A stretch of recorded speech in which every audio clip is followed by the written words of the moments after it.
Halo Sobat Data, kembali lagi bersama kami yang pada kesempatan ini akan membahas mengenai dunia ketenagakerjaan, yaitu tingkat pengangguran terbuka atau TPT dan tingkat partisipasi angkatan kerja atau TPAK.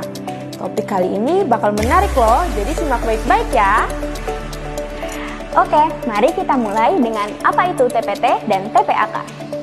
Jadi, TPT atau tingkat pengangguran terbuka merupakan indikator yang mengukur banyaknya tenaga kerja yang tidak terserap oleh pasar kerja atau menggambarkan kurang termanfaatkannya pasokan tenaga kerja. Jadi, apabila kalian sedang mencari pekerjaan tetapi belum menemukannya, maka kalian termasuk dalam kategori ini.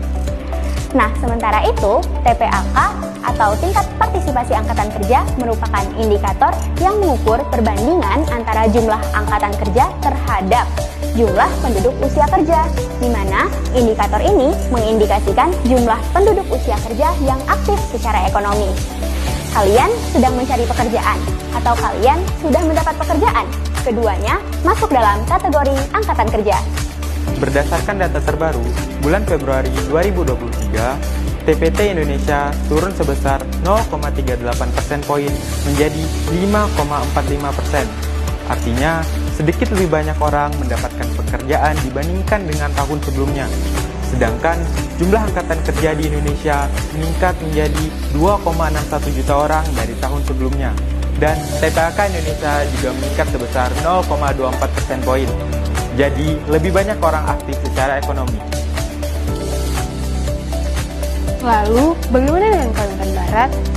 TPT di Kalbar turun sebesar 0,35 persen poin menjadi 4,52%.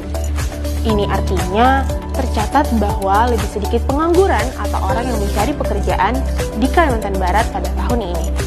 Tapi, sayangnya, TPAK Kalbar ikut turun pula sebesar 1,29 persen poin menjadi 68,45%. Ini artinya lebih sedikit orang yang aktif secara ekonomi di Kalimantan Barat. Sekarang, mari kita pahami angka-angka ini sedikit lebih dalam.